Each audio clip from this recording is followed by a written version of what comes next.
to another Ref Brandon and the Todd Family YouTube video, wherever you are, whatever you may be doing.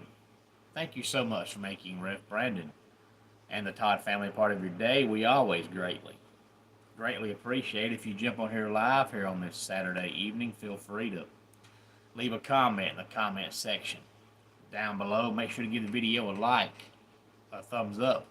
If you have not yet subscribed, please do so and share the video on all social media platforms. I was trying to decide, really when to come on here, because with football being on basically every channel until about 2:30 Sunday morning Eastern time, and I know too late by then to come on here, I thought, I don't really know when's a good time, but hopefully it's now, because even though there's a ton of games on right now, I think most people, the 3:30 window, are watching Alabama and Florida State. Good evening, Keveron, and as always, every day's a good day to be a Clemson Tiger, and barring some kind of miracle, that game is pretty much over with, so I'm going to try to come on here and be done by the time the 7:30 window for college football games opens. But last night, I made some comments about the Thursday and Friday games. Not all the games, but at least, the games that on paper look like they'd be intriguing. And either tomorrow or Monday, I'll talk about all the games today. But I want to take a break from college football. Hey there, Austin. Glad to have you here. And talk about some high school football, because we're in the midst of high school football, and every year here on the channel, either on Friday night or sometime over the weekend, I like to give some scores across North Georgia, Northeast Georgia, and the upstate of South Carolina. And I do the upstate of South Carolina because, with me being a Clemson fan, there are a lot of Clemson fans in the upstate of South Carolina that watch the channel, so I want to try to get in all the schools in the upstate. Occasionally we'll do way down South Georgia, or we'll do western North Carolina, but it's mainly upstate of South Carolina, North Georgia, and Northeast Georgia. Hey there, Parsa. Glad to have you here, and I am doing fantastic, Austin. Hopefully you are as well. But last night, Grayson, who of course is always a powerhouse in the state of Georgia, they lost their quarterback for the season last week. Now, for most teams, you lose your quarterback, you're pretty much done for. But Grayson's so good that they may not miss a beat. Hey there, Oscar. Glad to have you here. And Parsley, you're from Iran. Well, glad to have you here from Iran, and I am from Georgia. Parsa, thank you for asking. And Oscar, your name is Harrison. Well, Harrison, glad to have you here. But Grayson ended up beating Thompson from Alabama in overtime, 24-23. And hey there, Dalip, glad to have you here. And Carrollton beat Rome, 28-21. Hey there, Marcus, glad to have you here. Hopefully all of you have subscribed to the channel. Hopefully you all give the video a like and a thumbs up. Gainesville wins big. Again, they defeat Westlake 42-14. McEachern beats Marietta 16-13. Mill Creek 45. Archer 29. Roswell 30. Walton 28. And I think the highest scoring game of the weekend, I always try to find the highest scoring game in high school football. I think I found it this weekend. It was Parkview and West Forsyth, and Parkview wins the game 59-45. So defense was optional in that game. And yes, Austin, I am going to watch the premium live event tomorrow. And Marcus, I think you'd have been better off watching some paint and dry than watching that game, because Marshall is absolutely pitiful. I know some middle school teams that can beat Marshall this year. That poor team is in for a long season. They are dreadful. Duluth beat Shiloh 20-13. Jackson County defeats Decula 30-26. Marist 16. Woodward Academy, 12. Habersham Central defeats White County, 17-3. Madison County moves to 2-0 on the season by defeating Loganville, 33-15. Yeah, they do, because their coach from last year, Marcus, left and went to Southern Miss, and basically every skill player on offense followed him to Hattiesburg, Mississippi. So Marshall, basically all their quarterbacks are new, all their running backs are new, all the receivers are new, and they may all end up being fantastic players in the future, but they're not ready right now. East Forsyth beats Winder Barrow 21-14. Stockbridge 21. Locust Grove 20. And one of the upsets of the weekend, Prince Avenue, who is now coached by Mark Rick's son, John. They're one of the best teams in the state, especially in the private school ranks. They fall to Blessed Trinity 28-13. Stevens County still struggling to find offense, but they're scoring just enough points to win. They defeat Cedar Shoals 13-7. Austin, I'm actually a bigger football fan than I am basketball fan, and now that football is just started, I'm sure not going to rush it to hurry up and get close to done. So basketball starts. When basketball starts, I'll watch, but I like football better than basketball personally. Luella beats Commerce 27-8, and it's hard to believe Commerce is 0-3 this year when they're usually a powerhouse in the high school ranks in the state of Georgia, but they're off to an 0-3 start. And Stan, I despise both teams, but Alabama, for whatever reason, can just no longer run the football, so they've become one-dimensional. And of course, that game isn't until late November. But as of right now, I think Bama's still better than Auburn. But things can change in the next 3 months. But Bama just can't run the football. Franklin County shuts out Banks County 44-0. Chestatee puts up 62 points, and they defeat West Hall 62-28.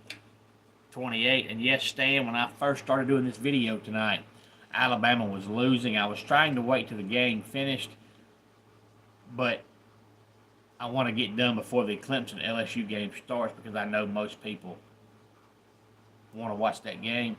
Thank you, Marcus. I really appreciate that, and I will let my cohort know that you enjoy listening to us on the radio. We really appreciate that. Hopefully you continue supporting the team, myself, my cohort, and the radio station, so appreciate that. Lumpkin County defeats Hart County 19-14. Stan, it was 31-17. Florida State with about 4 minutes left to go in the game when I started the video, and Florida State had the ball, and Alabama only has one timeout left. East Jackson moves to 3-0 on the season. They defeat Dawson County 37-22. Morgan County defeats Oconee County 35-14. And another upset in the private school ranks, the defending private school state champions, the Hebron Christian. They play McCallie out of Chattanooga, Tennessee, and McCallie beats them 24-8. And now some scores from the upstate of South Carolina. Pickens defeats Walhalla 70-28.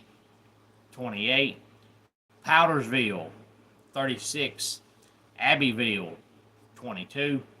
Crescent defeats Palmetto 21-6. They had to stop that game for about 20 minutes and airlift one of the players, I believe, for Crescent in an ambulance. They think he broke his neck, and I have not heard an update, but I hope that the kid ends up being okay. But of course, as Marcus just mentioned, I was on the radio calling a game, so I didn't see it. I did read an article about it, right after it happened last night, but I didn't see the play when it happened. I hope the kid is okay. And yes, Austin, I saw that, but Jim Ross, his health has gotten so bad, he's very rarely on there anymore.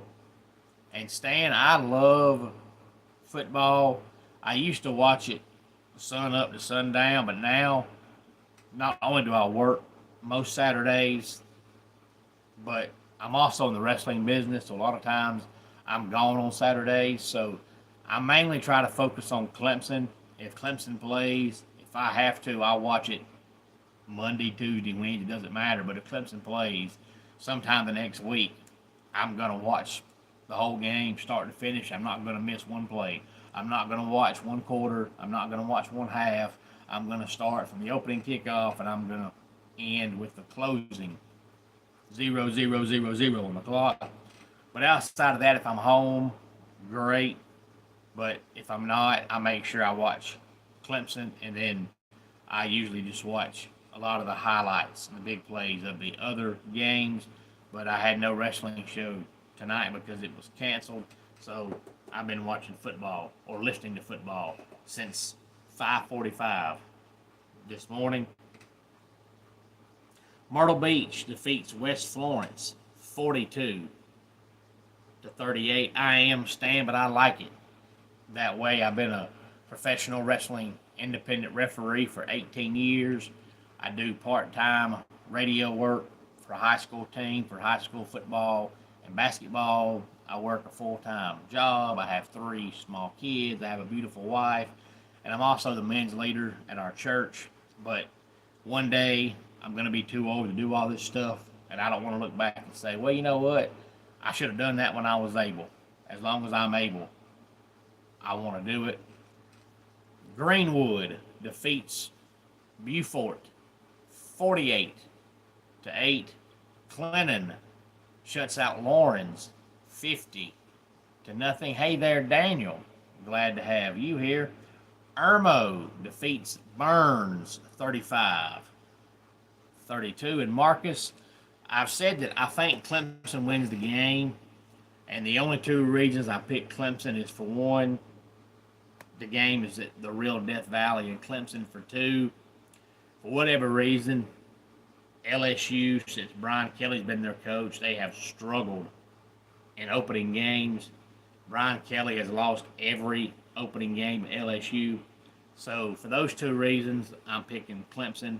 But I think it's going to be close. I don't think it's going to be no Clemson blowout. I expect it to be a fourth quarter game. But in the end, I expect Clemson to win. But if they play this game later in the season around Halloween, I'd probably pick LSU. And Eddie, that was the score when I started my video tonight. I said that barring some kind of miracle, Bama was going to fall. And, I've said since June that Bama's not going to have a very good season because Ty Simpson is not any good, and he's not. He's an average quarterback at best. And I think before the season's over with, he'll probably be demoted to 3rd string. I think that 3rd string guy they have, the freshman, is probably their best quarterback. But to be honest with you, for whatever reason, Eddie, and I mentioned this a while ago, and I'm going to talk more about it either tomorrow or Monday when I talk about all the games today. Alabama can't run the football. I don't know what's happened, but Kalen DeBoer took over, and they just can't run the ball anymore. And the only way they're going to compete now with big-time teams, since they can't run the ball, is to throw for 400 yards a game, which is what it's going to take now to beat the big-time teams since they can't run the ball. And I don't think they have any quarterback on their roster that can drop back and throw for 400 yards a game. But when you can't run the ball and you become one-dimensional, it's going to take that. And they just can't run the ball anymore. I don't know why. I picked them to go 9-3, and that may have been me being kind. I'm not sure they're going to go 9-3, and they're not if they can't run the ball. You're not going to beat anybody worth a darn when you're one-dimensional. You're just not going to do it. Clover defeats Hillcrest 30-21. Woodruff over Fountain Inn 46-27. South Aiken over Lakeside 28-13. Seneca 49. Woodmont 7. Emerald, 28. Travelers Rest, 7. Dutch Fork, 54. Spartanburg, 21. Wren defeats Easley, 50-21. Dorman all over Catawba Ridge by the score of 30-7. Fort Dorchester defeats Goose Creek, 15-14. Ware Shoals defeats 96, 36-28. Eddie, I do too. I think I made a prediction earlier in the week, and I think I said it's going to be Clemson like 31-21, 34-24, 34-27, somewhere along in there. I think the team that scores 30 points wins the game. I don't see it being 28-10, but I also don't see it being 45-7. I think it's going to be a close game, fourth quarter game. But in the end, I trust Dabo more than I trust Brian Kelly, and I trust Clemson's defensive line over LSU's average at best offensive line. And Brian Kelly's even questioning LSU's offensive line in his press conferences. And when the head coach is questioning the O-line, as an outsider, you have to question the O-line. He said they're going to play up to 9 or 10 linemen tonight because they're trying to find the best 5. So unless he's just trying to pull the wool over everybody's eyes, LSU's offensive line is not that good. So I think Nussmeier might get hit 20 times tonight. Pendleton shuts out Keenan 19-0. I appreciate that. Eddie. Malden beat Boiling Springs 21-14. Landrum over Berea 39-0. Broome over Chesney 35-34.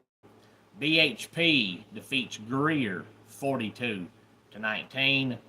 Blue Ridge over Wade Hampton 29-22. And Gaffney shuts out JL Mann 28-0.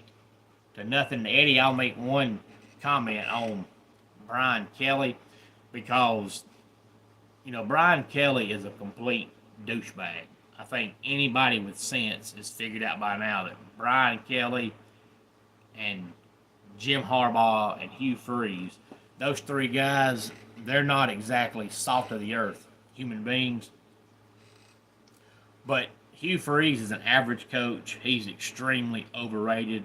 When he was at Ole Miss, when he was illegally paying players, he still couldn't win. So why folks are so big on Hugh Freeze, I'll never understand. But Jim Harbaugh and Brian Kelly are both fantastic coaches. They're crappy people, horrible people, terrible people. And I wouldn't trust them with anybody I know for 20 seconds. But they're great head coaches. But the one thing that's hurt Brian Kelly is, Brian Kelly was very successful at Notre Dame. Very successful. Had done better there than they had done in the previous 25 years. No doubt about that. But he finally leaves and says that he's leaving because the times have changed and he can't win with Notre Dame. So he leaves and goes to LSU, and then Marcus Freeman takes over, and in 2 years, they're playing for a national championship. Now, granted, they lost, but if it's so hard to win at Notre Dame, why was Marcus Freeman able to come in and go to the title game in 2 years? But now, at least Brian Kelly came out and had an excuse why he was leaving Notre Dame.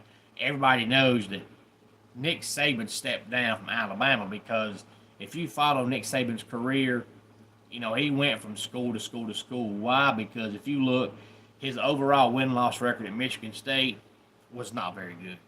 His win-loss record at LSU was not very good. His win-loss record in the NFL was absolute garbage. And he finally was able to win at Alabama. But I've said here on this channel for the last 3 or 4 years, even back when Saban was the coach, that Alabama's run was coming to an end, and you could see it. And Nick Saban saw the writing on the wall, and he realized that Tuscaloosa just doesn't have the deep pockets of Columbus, Ohio, of Athens, Georgia, of Austin, Texas, of Eugene, Oregon. And he saw that, and he thought, okay, my run's coming to an end, and I'm not going to coach this team if I'm going to go 7-5 or 8-4. So he claimed he retired because of his age, when in reality, Nick Saban is still in phenomenal shape. He retired because he wasn't going to coach a team going 7-5 or 8-4. And now you can look at this Alabama team and you can realize, what are they? They're 7-5 or 8-4. So Brian Kelly might have done the wrong thing by lying, saying, "Hey, I can't win here," but at least he's still coaching. Nick Saban come out and made it sound like he's retiring due to old age. No, you're retiring because you were going to lose and you're not going to coach a team that you're not winning. But I don't think anybody thinks Brian Kelly's a great dude. But if you look at Brian Kelly's career record, he's probably top 10 all time in wins. He won at Grand Valley State. He won at Central Michigan. He won at Cincinnati. He won at Notre Dame. And he's winning at LSU. But when the last three coaches that have coached there have all won a national championship, and then they still wanted Les Miles gone, they still wanted Ed Orgeron gone, they're not going to be satisfied with Brian Kelly winning 8 or 9 games. But it's not like he goes to LSU and they're going 4-8. He's winning. He's just not competing for a national championship. But now they claim their defense is much improved, and if it is, even if Clemson does win tonight, LSU could still go on to finish 10-2. When I did my LSU prediction video back in June, I think they were the very first team I did. Might have been May when I done it. I picked them to go 10-2 because it looks like their defense is much improved. Now, of course, we won't know until the season progresses. But their problem last year and the year before that was their defense was awful. They could score 45 points and still get beat. So if their defense can just be average and hold teams to 30, LSU's going to win about every game they play. But you can't expect your offense to score 45 plus every week. But when you can't stop the other team, that's what it takes. And by all accounts, their defense looks like it's going to be better. And if it is, even if they lose tonight, they can still go on to finish 9-3 or 10-2 and have a chance at possibly getting basically a wild card in the playoffs. But any thoughts on any of this, please feel free to let me know. Let's go ahead and get our dad joke of the day in here. I'm searching for someone who will help milk my cows on my dairy farm. They must work well with others. And that does it for today's Ref Brandon and the Todd Family YouTube video. Until next time, it's Ref Brandon saying, just like in pro wrestling, life can be over by the count of 3. Tell your friends and family how much you love them.